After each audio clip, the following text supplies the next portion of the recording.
Hello नमस्कार dear student, welcome to success career. आज इस वीडियो में हम बात करने वाले हैं ट्रैक्टर मैकेनिक के बारे में। ट्रैक्टर मैकेनिक सीटीआई यानी सीआईटीएस प्रवेश परीक्षा की सिलेबस में क्या पूछा जाता है ट्रैक्टर मैकेनिक से, और नॉन टेक्निकल सिलेबस क्या पूछा जाता है प्रवेश परीक्षा की एग्जाम में।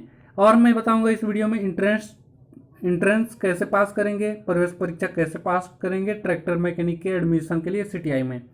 तो वीडियो को अंत तक बने रहिएगा। और हमारे चैनल पे अगर आप नए हो तो प्लीज़ मेरे चैनल को लाइक करिए, सब्सक्राइब करिए और शेयर कर दीजिए अपने दोस्तों में। तो आइए मैं बताने वाला हूँ ट्रैक्टर मैकेनिक्स और नॉन टेक्निकल सिलेबस।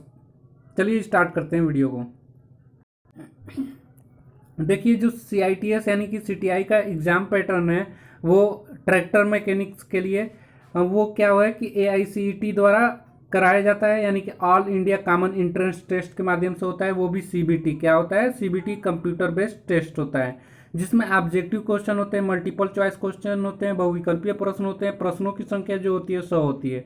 100 क्वेश्चन में 75% आपका जो क्वेश्चन है वो ट्रैक्टर मैकेनिक से बनता है, और बाकी का 25% आपका वो नॉन टेक्निकल बनता है। ठीक है, तो 75% जो टेक्निकल बनता है वो आपके ट्रैक्टर मैकेनिक्स से बनेंगे। ठीक है, और 25% आपके मैथमेटिक और रीजनिंग के बनेंगे। तो देखिए यहाँ पे दिया है 75% of question of objective type, multiple choice type of ITI level related to the trade applied for admission, यानी कि जिस भी ट्रेड के लिए आप अप्लाई कर रहे हैं उसके लिए आपका 75% उससे क्वेश्चन पूछेगा। और मैं इस वीडियो में बताऊंगा कि क्या पढ़ना है आपको ट्रैक्टर मैकेनिक्स में और मैथमेटिक्स और रीजनिंग में क्या तैयार करने हैं आपके सिलेक्शन के लिए। तो वीडियो को बिना स्किप किए अंत तक देखते रहें। और एक बात, ये यहाँ जो आप पेपर होगा वो निगेटिव मार्किंग नहीं होगी। एक भी नंबर निगेटिव मार्किंग नहीं होने की वजह से आपको क्या करना है, क्वेश्चन सभी के सभी करके आने हैं। एक भी क्वेश्चन नहीं छोड़ना है। 100 में से 100 क्वेश्चन करके आपको आने हैं ना एग्जाम में, चाहे वो आपको एग्जाम में आ रहा हो क्वेश्चन या नहीं आ रहा हो, आपको टिक करके आना है। आइए तो आप सिलेबस की बात करते हैं। सबसे पहले सिलेबस में हम मैथमेटिक्स के देखेंगे। मैथमेटिक्स सिलेबस में आपके क्या पूछे जाते हैं। मैथमेटिक्स में एवरेज चैप्टर पूछा जाता है आपसे। एवरेज बोथ स्ट्रीम से क्वेश्चन आते हैं, कंपाउंड एंड सिंपल इंट्रेंस से क्वेश्चन आते हैं, एलसीएम और एचसीएफ से क्वेश्चन आते हैं, मिक्सर एंड एलिगेशन से क्वेश्चन बनते हैं, partnership, percentage, pipe and cisterns, problem on age, profit loss discounts, ratio proportion, speed time और work, time work and wages से क्वेश्चन बनते हैं मैथमेटिक्स में। ये चैप्टर आप तैयार कर लीजिए। देखिए, जो मैथमेटिक्स के क्वेश्चन आते हैं वो 10 से 12 आपके एग्जाम में आएंगे क्वेश्चन। ठीक है, तो इन 10 से 12 क्वेश्चन को आप तैयार कर लीजिए। ये टॉपिक हैं आप चैप्टर को। फिर अब बात करेंगे रीजनिंग की। तो रीजनिंग जो एग्जाम में पूछा जाता है उसकी क्वेश्चन की संख्या 12 से 13 होती है। ठीक है, और सिलेबस में बात करें रीजनिंग का तो एनोलॉजी से क्वेश्चन बनता है, बोथ वर्ड बेस्ड और न्यूमेरिकल बेस्ड दोनों होते हैं। ऑड पेयर बनता है, बोथ वर्ड पेयर और न्यूमेरिक दोनों बनते हैं। कोडिंग डिकोडिंग से क्वेश्चन बनते हैं। मैथमेटिकल ऑपरेशंस से क्वेश्चन बनते हैं। सीटिंग अरेंजमेंट यानी कि लीनियर और सर्कुलर यानी कि रेखीय और वृत्तीय दोनों बनते हैं सीटिंग अरेंजमेंट से। ब्लड रिलेशन से, रैंकिंग से, डायरेक्शन से, सिलोगिज्म से, वेन डायग्राम, क्लॉक और कैलेंडर से आपके क्वेश्चन पूछे जाते हैं रीजनिंग में। उसके अलावा आपके नॉन वर्बल से भी क्वेश्चन बनते हैं रीजनिंग में, जिसमें क्यूब डाइस है, सीक्वेंस ऑफ फिगर है, मैट्रिक्स यानी कि फाइंडिंग मिसिंग नंबर और लेटर से जो मिस कर दिया जाता है, छूट जाता है, उसको बनना होता है। फिर पेपर कटिंग है, फोल्डिंग है, पंचिंग है, इससे क्वेश्चन बनते हैं।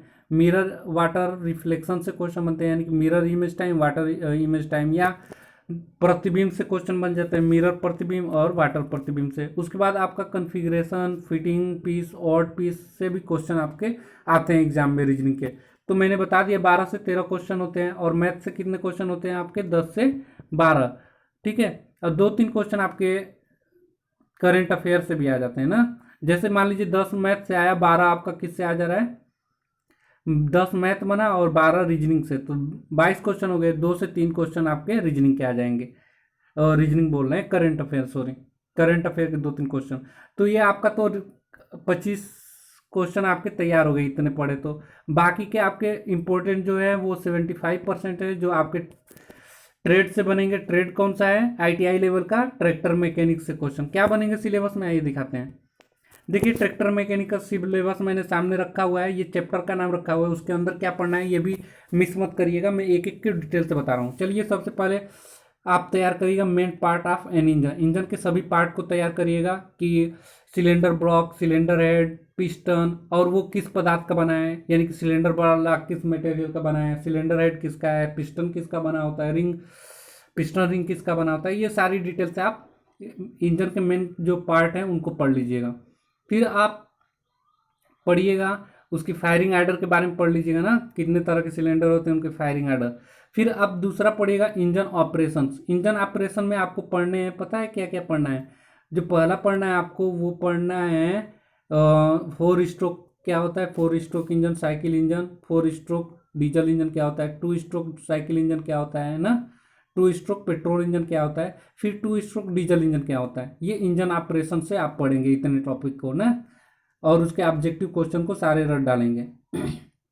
नेक्स्ट जो आएगा आप चैप्टर तैयार करिएगा क्लच से। क्लच से आपको क्या क्या तैयार करना है, तो क्लच का परिचय, क्लच क्या होता है, क्लच का कार्य क्या है ना, क्लच के घर्षण प्लेट जो होते हैं वो डेम्पर स्प्रिंग का कार्य क्या है, क्लच के टाइप्स कितने हैं, उसका कंस्ट्रक्शन यानी कि क्लच का कंस्ट्रक्शन कैसा होता है, ट्रांसमिशन कैसे काम करता है, डबल डी क्लच क्या होता है, ये सब क्लच के अंतर्गत आपको पढ़ने हैं। फिर आप पढ़ेंगे gear box and transfer case के बारे में। तो गियर बॉक्स और ट्रांसफर केस के बारे में आप क्या पढ़ेंगे, पहला पढ़ेंगे ट्रांसमिशन क्या होता है, गियर सिद्धांत क्या होते हैं, गियर सूत्र क्या होते हैं ना, गियर बॉक्स क्या होते हैं, गियर के प्रकार कितने होते हैं ना, गियर टाइप्स। उसके बाद स्लाइडिंग मेश गियर क्या होता है, स्लाइडिंग मेश गियर बॉक्स क्या होता है, न्यूट्रल में gear, first speed gear, third speed gear, reverse gear, constant mesh gear ना, न्यूट्रल गियर, ये सब पढ़ लीजिएगा। उसके अलावा भी आप first gear process, second gear, third gear, fourth gear process के बारे में भी जानकारी ले लीजिएगा, आपको बुक में मिल जाएंगे। फिर नेक्स्ट जो मैं बात करने वाला हूँ propeller shaft and joint, universal joint के बारे में। तो इसमें आपको क्या तैयार करना है, प्रोपेलर शाफ्ट में आपको सबसे पहले प्रोपेलर शाफ्ट क्या होता है उसका परिचय, प्रोपेलर शाफ्ट कितने प्रकार के होते हैं, ठीक है, प्रोपेलर शाफ्ट के दोष क्या होते हैं, यूनिवर्सल ज्वाइंट क्या होता है ना, और यूनिवर्सल ज्वाइंट के प्रकार कितने होते हैं, स्लिप ज्वाइंट क्या होता है, ये सभी आप पढ़ लीजिएगा ना जितने मैं बता रहा हूँ। उसके बाद आपको ये सारे चीज़ें तैयार करने के बाद आपको ऑब्जेक्टिव यानी कि बहुविकल्पीय प्रश्न को जरूर रट लीजिए, याद कर लीजिएगा, समझ लीजिएगा। नेक्स्ट जो टॉपिक आता है हमारा रियर एक्सल एंड डिफरेंशियल। तो रियर एक्सल में आपको क्या तैयार करना है, तो डिफरेंशियल क्या होता है, कंस्ट्रक्शन ऑफ डिफरेंशियल क्या होते हैं, डिफरेंशियल लॉकआउट क्या होता है, क्राउन व्हील क्या होते हैं, पिनियन ड्राइव के प्रकार कितने होते हैं, पिनियन ड्राइव क्या होता है, डिफरेंशियल के दोष क्या होते हैं ना और उनके निवारण, बैकलेस क्या होता है, रियर एक्सल उसका इंट्रोडक्शन पढ़ लीजिएगा, रियर एक्सल के प्रकार कितने होते हैं, और बहुविकल्पीय प्रश्नों को कर लीजिएगा। उसके बाद नेक्स्ट जो टॉपिक आपका आएगा व्हील ट्यूब और टायर्स के आएंगे। इसमें व्हील ट्यूब और टायर्स में आपको जो तैयार करने हैं, पहला तो व्हील का इंट्रोडक्शन, व्हील असेंबली कैसे होता है, टाइप्स ऑफ व्हील कितने होते हैं, पहियों के प्रकार कितने होते हैं, रिम क्या होता है, टायर क्या होता है, टायर के प्रकार कितने होते हैं, टायर ट्रीड क्या होता है, टायर मार्किंग क्या होता है, टायर वियर क्या होता है, असमान टायर के घिसाव के कारण क्या क्या है, टायर साइज क्या होती है ना, ये सारी डिटेल से आप पढ़ लीजिएगा व्हील ट्यूब और टायर से। नेक्स्ट जो बात करेंगे हम ब्रेकिंग सिस्टम का, ब्रेकिंग सिस्टम कैसे कार्य करता है ना, तो इसको पढ़ना है आपको। तो सबसे पहले इसका इंट्रोडक्शन तैयार करिएगा ब्रेकिंग सिस्टम का, फिर ब्रेक कितने टाइप्स के होते हैं ना, फिर ब्रेक लाइनिंग क्या होती है, ब्रेक सिस्टम ड्रम ना, ब्रेक ब्लीड करना क्या होता है, फिर उसके बाद एयर ब्लीडिंग क्या होती है, ब्रेक का मुख्य दोष क्या है, ब्रेक में दोष के मुख्य कारण क्या है, ब्रेकों में आवाज़ का मुख्य कारण क्या है, और ब्रेक एडजस्टमेंट क्या होता है। फिर हम बात करेंगे सस्पेंशन सिस्टम के बारे में। तो सस्पेंशन सिस्टम में आपको जो तैयार करना है वो पहला इंट्रोडक्शन इसका सस्पेंशन सिस्टम का, फिर सस्पेंशन सिस्टम के कार्य क्या है, फ्रंट इंड सस्पेंशन क्या होता है, इंडिपेंडेंट सस्पेंशन के लाभ क्या होते हैं, स्प्रंग और अनस्प्रंग क्या वेट क्या होता है, सस्पेंशन स्प्रिंग के प्रकार, शॉक एब्जॉर्बर, सब एब्जॉर्बर के प्रकार, टेलीस्कोपिक शॉक एब्जॉर्बर क्या होता है, सस्पेंशन सिस्टम के अंतर्गत ही आता है। फिर एयर स्प्रिंग क्या होती है, टॉर्सन बार क्या होता है, हॉचकिस टाइप सस्पेंशन क्या होती है, ये सस्पेंशन सिस्टम के अंतर्गत आपको पढ़ने हैं। फिर नेक्स्ट जो आप पढ़ेंगे, आप कूलिंग सिस्टम के बारे में पढ़ेंगे। कूलिंग सिस्टम, कूलिंग सिस्टम में आपको क्या पढ़ना है, तो कूलिंग सिस्टम में आपको पढ़ना है पहला इसके इंट्रोडक्शन क्या होती है, कूलिंग सिस्टम क्या होता है, और मेथड क्या है इसके कूलिंग के, कौन कौन से मेथड है। फिर आपको component of water cooling system detail से पढ़िएगा, टेम्परेचर इंडिकेटर के बारे में, जमावरोधी मिश्रण के बारे में पढ़िएगा, और कूलिंग सिस्टम के देखभाल के बारे में पढ़िएगा।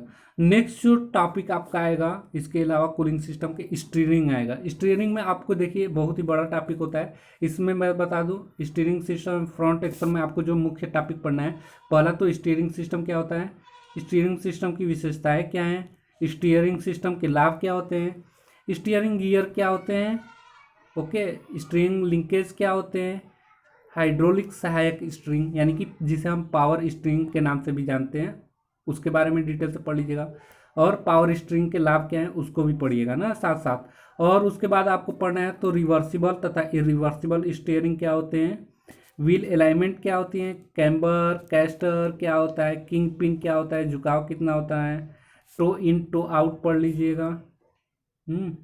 फ्रंट एक्सिल क्या होती है, फ्रंट एक्सिल सिस्टम के कार्य क्या हैं, स्टब एक्सिल क्या होता है, ये सभी आप steering system in front axle के बारे में जो टॉपिक है उससे पढ़ेंगे।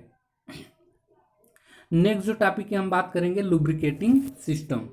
तो लुब्रिकेटिंग सिस्टम के बारे में आपको क्या पढ़ना है, तो पहला लुब्रिकेटिंग सिस्टम के बारे में आपको जो तैयार करना है उसका लुब्रिकेटिंग का परिचय, लुब्रिकेटिंग का क्या उद्देश्य है, और लुब्रिकेशन के क्या गुण होने चाहिए, कौन कौन से गुण होने चाहिए, और लुब्रिकेशन सिस्टम के कौन कौन से सिस्टम होते हैं, लुब्रिकेटिंग सिस्टम के भाग कौन कौन से हैं, लुब्रिकेटिंग सिस्टम में और आयल पंप होता है तो उसके बारे में, आयल पंप के बारे में, आयल फिल्टर के बारे में, और फिल्टर के बाद आयल लुब्रिकेशन गर्म हो जाता है, लुब्रिकेटिंग आयल तो क्या करते हैं उसको कूल करना पड़ता है, यानी कि आयल कूलर के बारे में पढ़ लीजिएगा।